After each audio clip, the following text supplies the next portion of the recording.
Hello everybody, welcome back for another video. Hope you're all doing well and that you're all having a great day. I know a bit of a different setup, undergoing some construction, so please bear with me.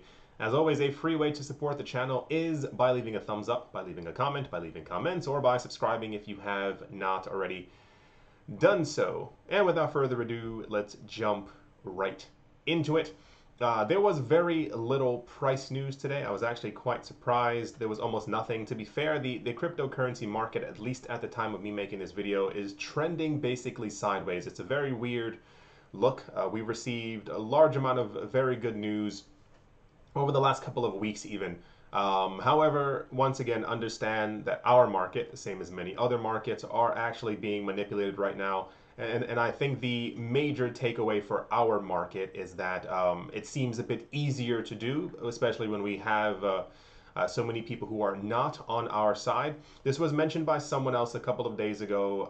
I forgot exactly where, but thank you for mentioning it because it's something that I also forget. When people are doing high intensity trading and they're using AI or robots, the AI actually reads the news. If you didn't know that, this is a very important thing to have in your mind to also know this. That if someone puts out negative news and the AI trading bots who are constantly scouring the internet, looking around the internet all the time for information about the cryptocurrency market, and they continuously read negative comments, the AI can read it in a second. Simple as that. The time that it takes for someone to actually hit publish, for a human to find the article, to read the article, to think how other people will react, to sign into their trading account, to actually start trading, and then waiting for millions and hundreds of millions of other people to do the exact same thing the robot does in literally just 1 second. So a lot of times, simply just releasing negative news because of the trading bots and the people who know that the trading bots will react to the negative news can actually be enough to move our prices. Just something for you to keep in mind, because I think a lot of people don't realize that a lot of the trading is being done by bots. Of course, there's still pro traders out there who have, like, the 5 computers set up, but a lot of it is done by robots. And I specifically have believed or thought that, especially within the last like 2 or 3 weeks, you may have noticed like a nonstop avalanche of negative news. And that's amidst the other like heavy adoption news that we've been getting. So it's clearly that it's all coordinated in some sort of way. So once again, the only Bitcoin price news, it says Bitcoin holds crucial support while bulls gaze at 42,000 US dollars. It says Cardano attempting to retrace towards the 20-day EMA and regain $2. There was no other price news. No matter where I looked, there was really nothing else. It just kind of focused mainly on Bitcoin, and this is the only Cardano article that I could find. But yeah, let's move on.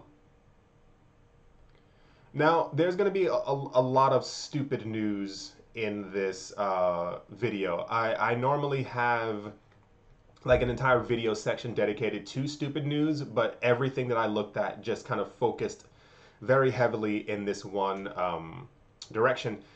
The US SEC, that is the Securities and Exchange Commission, has warned investors about the risks of Bitcoin futures trading. The financial regulator cited market volatility, a lack of regulation, and fraud to warn investors against the risk of Bitcoin futures markets. US SEC outlined key points that investors should carefully consider before investing in a fund that buys or sells Bitcoin futures. This is all complete nonsense. The SEC, for some reason, now correct me if I am incorrect, has a strong history within the cryptocurrency space of allowing things to go through, allowing these products to hit the scene, or simply allowing these things to kind of go unnoticed, if you will. I'm not going to even air quote that one. And then about a year or 2 or 3 later, has the audacity to come forward and say, well, this is illegal, this is a problem, you should watch out for this is a really big issue, or citing market fraud, etc., etc. So this is one of the more major news stories of the day. This is another news story that could potentially have a negative effect on AI, who's going around looking for some type of market news. I think a portion of this has to do with this. For those of you who are not looking at the screen, we had this news a good 2 or 3 weeks ago at this point.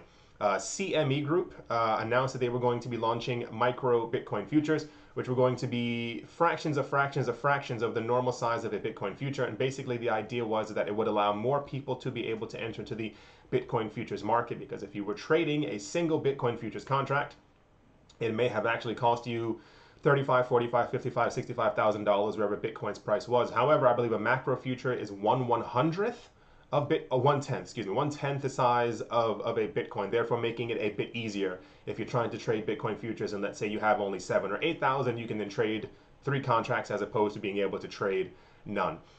This I think is just now once again, my opinion, it's just a mimic of what we saw in January when a lot of retail traders, that's everyday normal people, always keep out for that word. You have to understand, like, that is a very heavy word for anyone to use, the word retail. There's retail and there's institutional. Institutions are people who are extremely rich. Retail means everyday average poor people.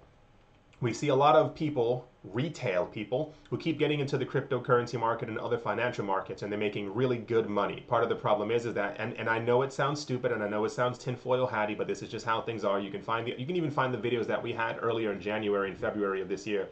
Whenever tons of people were making a lot of money from the system that they weren't supposed to be a part of, that's when the regulators begin to step in and say, hey, this is a problem. We shouldn't be doing this. No one should be entering this market. It's very manipulated.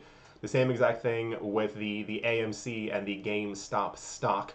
So I think that we've probably, I don't know the exact number, seen a huge major uptick in the amount of people, normal people, who have gotten into micro Bitcoin futures or any type of extra Bitcoin exposure for their portfolios. We are currently in a yield farming craze.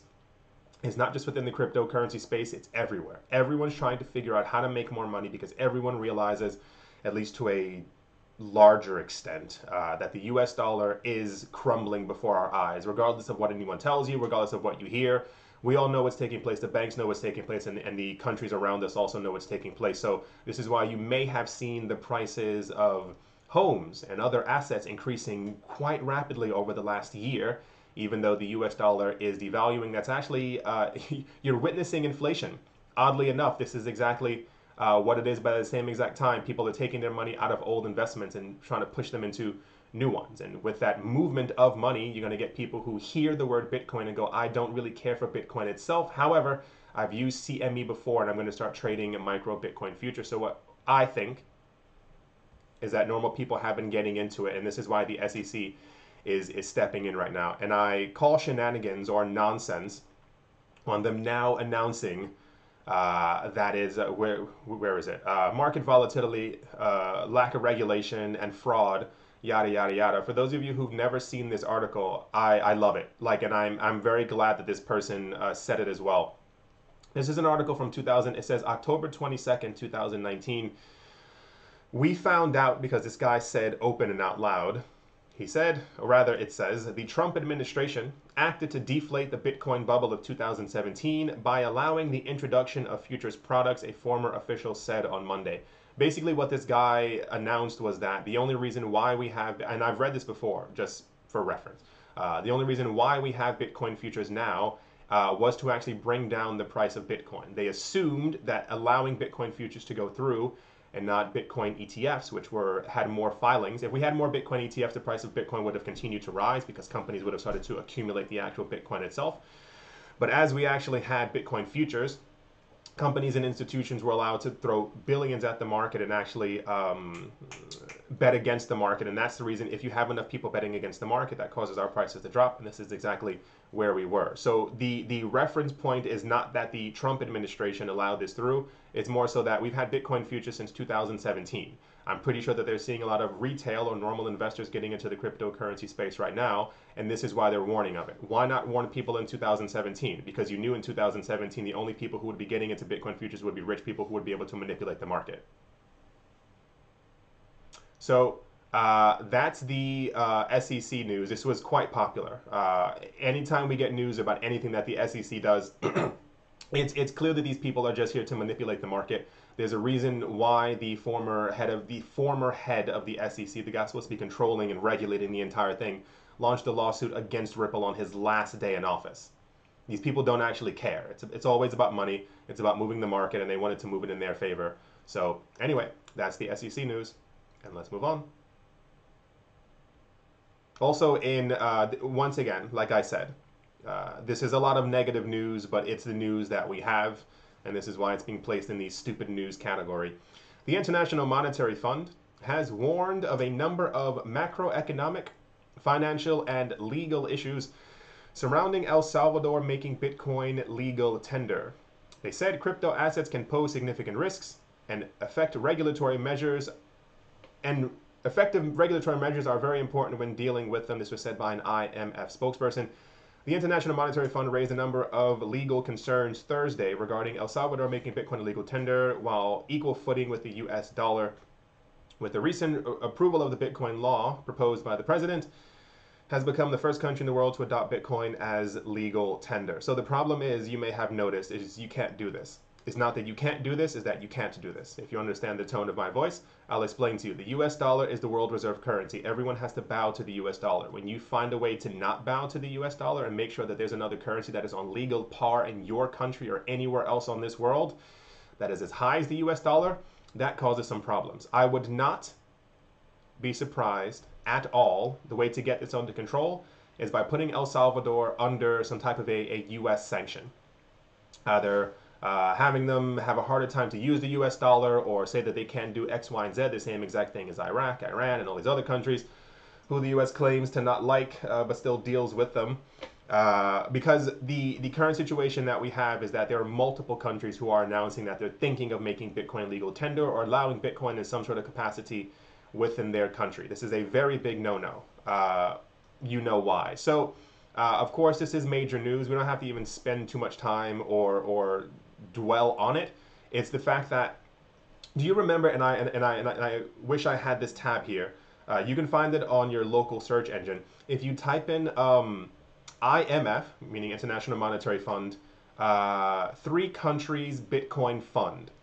There were 3 countries in 2018 who went directly to the IMF and basically said, our currency is garbage. I'm not making this up. They said, we need economic help and we are thinking of launching Bitcoin funds. What happened when you as a country announced this to the International Monetary Fund, you're saying we need to lean on Bitcoin. We are going to adopt Bitcoin. Bitcoin is going to be legal tender, and or our government needs to start collecting Bitcoin in any fashion so that we can actually release these funds. Of course, this was shot down by the IMF because, once again, you cannot say no to the US dollar. So the fact that the significance of El Salvador announcing on, what was it, a Monday that they were going to do this, and then by Wednesday they had actually done this. For those of you who also haven't seen this article right here, it's all the countries where Bitcoin adoption is being considered. It's El Salvador, of course. It's Paraguay, it's Panama, it's Brazil, and I believe the last one is Mexico.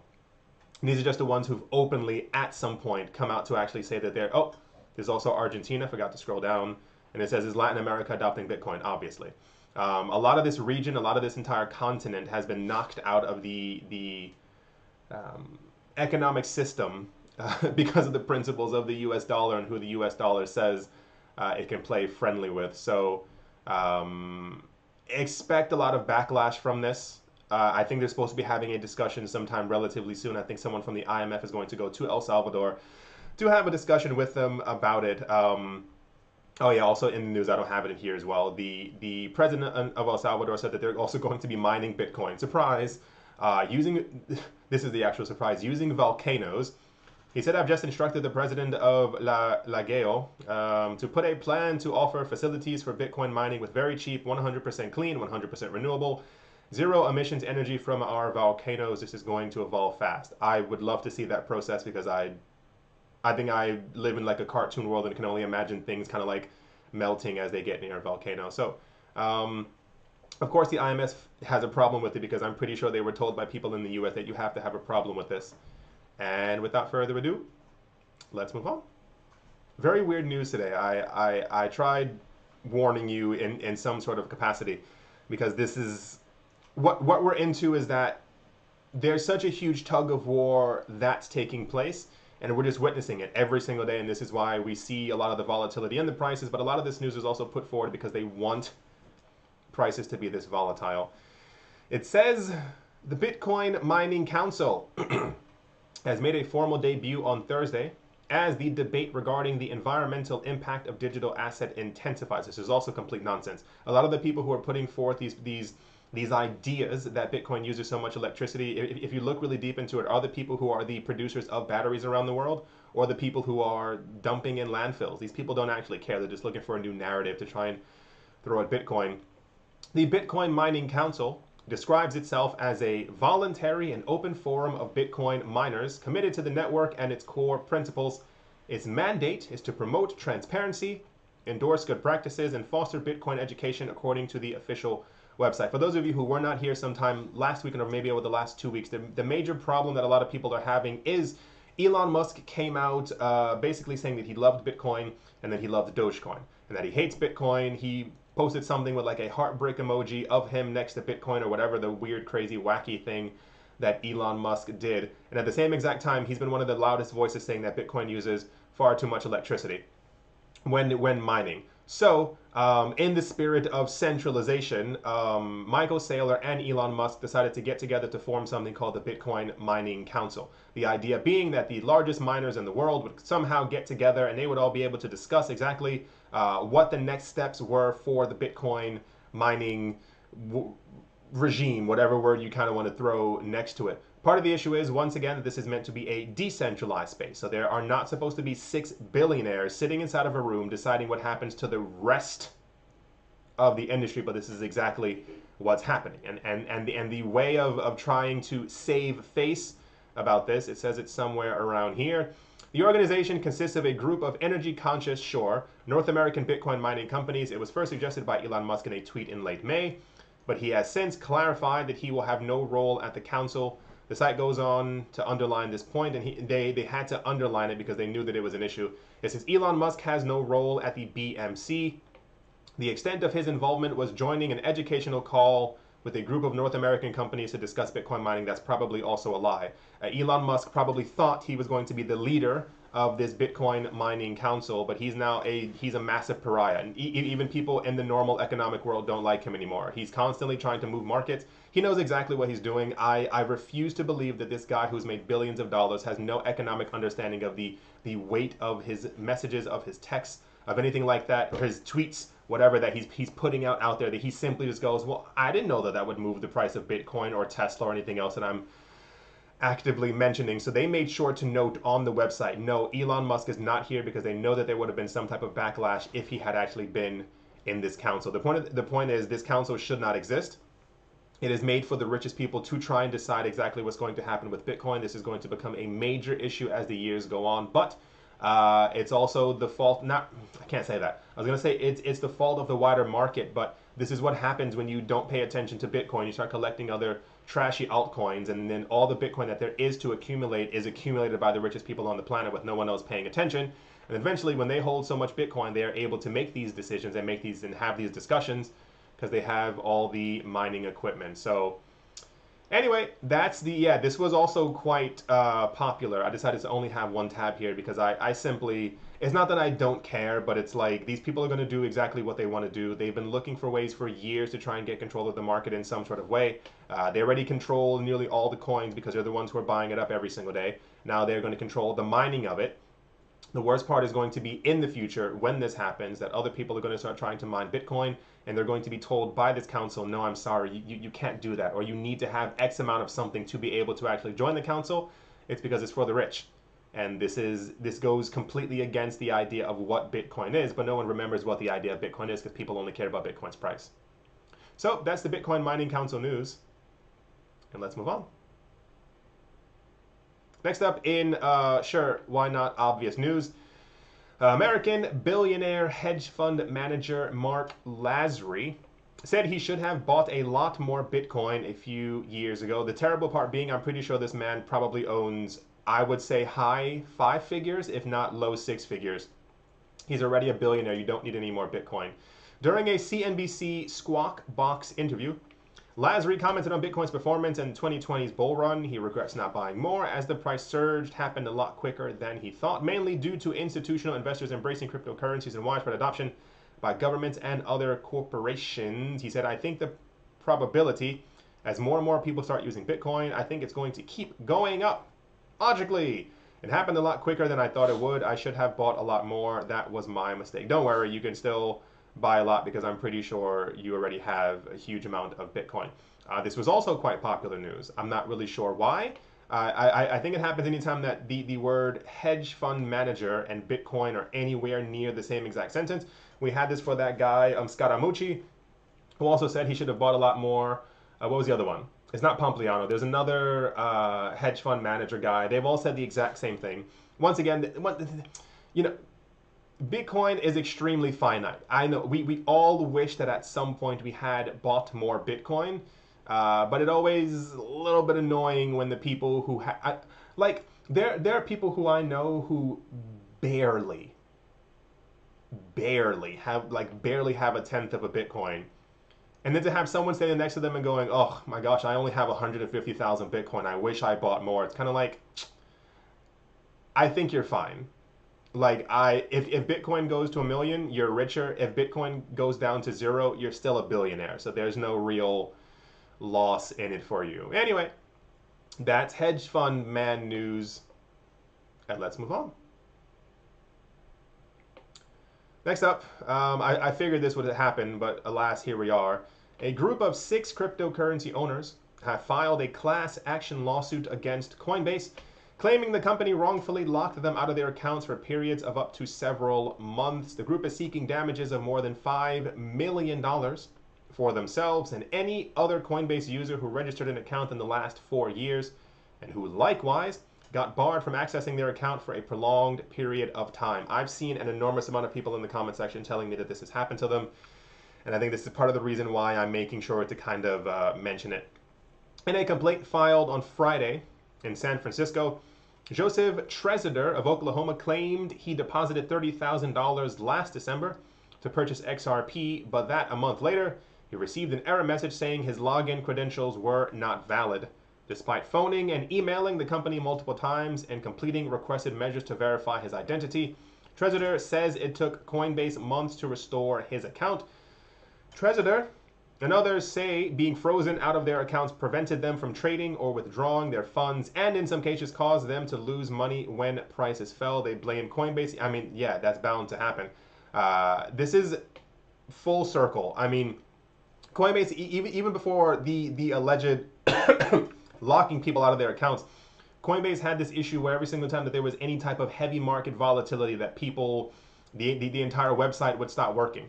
And there were multiple reports of allegedly that every single time that people were trying to trade something and they could have made, 5 figures, 6 figures, maybe even over $1 million on the trade, Coinbase went down. They didn't have access to their money for a good 8, 9, 10, 11 hours. And then by the time they got access to their account once again, well, the price already dropped. Sorry, can't trade for you. But I have seen a lot of people who have mentioned here in the comment section or on Twitter, sometimes asking me what they should do. I don't work for Coinbase. I wish I could. I honestly wish I could give you an actual answer, but I don't have any. Saying that they were locked out of their accounts in some sort of way. This is why, throwing this out there, this is why learning how to custody your own funds is very important. I know it may be a bit scary, or even figuring out, don't have all your eggs in one basket. This is why we have that sentence. Make sure that if you do have cryptocurrencies, try to spread it across multiple platforms, maybe just 3 platforms to be completely safe, so it's not like on 15 different places. Or even have 2 nano ledgers, and then have the third place be Coinbase, just because Coinbase is a bank. They have banking charters. They act as a bank, and you may not always be able to get in contact with them. And the really terrible part is that things like this can happen. You could potentially get into a coin when it's at 1 cent, locked out of your account. The coin goes up to 35 cents. You could have made hundreds of thousands of millions of dollars, but guess what? Coinbase has your money locked and you have no access to it. So yeah, this is going to continue. It seems that Coinbase team seems to be allegedly the main perpetrator when it comes to this situation. We never usually get news about this happening to Kraken or to Binance or even to the Gemini website, but yeah, so this was bound to happen. As always, pay attention to where you have your money. Make sure you have all your passwords written down. Make a list somewhere of exactly what you have in each account so you're made aware of it. Try to I'm telling you, just because I've had experiences before with certain websites where I couldn't have access to my money for about a good 2 or 3 months, and it's terrifying. So always pay attention to where your money is. And to finish things off, Invesco A U.S. investment management firm with over $1 trillion in assets under management has joined the growing list of firms looking to launch cryptocurrency-focused ETFs. And in SEC filing on Wednesday, Invesco revealed that it was planning to launch two crypto-based ETFs. They include the Invesco Crypto Galaxy Crypto Economy ETF and the Invesco Galaxy Blockchain Economy ETF, according to the excerpt from the document. Without having to read through this, this is another company. A lot of people are getting quite hyped about the entire ETF thing. There are now, was it 13, 14, 15 different proposals by different companies and organizations who are trying to launch a crypto slash blockchain slash Bitcoin ETF in some sort of way. I do not think any of these are going to get pushed through. There was a year, I believe it was 2018, I think we had almost 20 of them being proposed or having been given to the SEC. They're going to say no. The SEC is special in every single possible way. They know exactly what they're doing to the market, and they know that they cannot allow one of these things through, or Bitcoin's price is going to completely skyrocket. So the point being made is that I think we're, what is it, like 10, 11, 12 days away from the one that they got pushed back in April or May is going to come to term in June, where they finally give the yay or the nay. And it's abundantly clear that they're going to say no to every single ETF, but I think everyone's trying their own different way. I think this is even going to be like a US dollar-based cryptocurrency ETF where they invest directly in companies that have invest in companies that have invested directly in Bitcoin without having to invest directly in the fund itself. If that kind of makes any sense. Probably doesn't. Anyway, that's the Invesco trying to launch two Bitcoin ETFs. Good luck, because we know where that's going to go. Let's move on. I do not have my phone anywhere near me. I do apologize, and I would even dare try to say the Patreon names from the top of my head. I can only remember like the first 5, and then the last like 20, and then after that everything just goes blurry. So at the moment, Bitcoin is up by 1.41%. It is at, or was at 37,000, at 36,969. The market's down, trying to go up desperately. We've only gotten very good news, aside from the other things that the AI is also reading. So these things also managed to push our market down as well. It's nice to see that when we do fall, it's nothing dramatic anymore. We do not have 25, 35% drops. Bitcoin seems to have stabilized relatively so around this price range. I think we were a day or two ago very near $40,000. But alas, here we currently are. Yeah, I do hope you all enjoyed. I do hope you all are having a great day, a great morning, a great afternoon, a great evening, wherever you are, wherever you might be. I do hope that it is absolutely fantastic. Thank you all once again for watching and or listening, and I will most certainly be talking to you all soon. See you.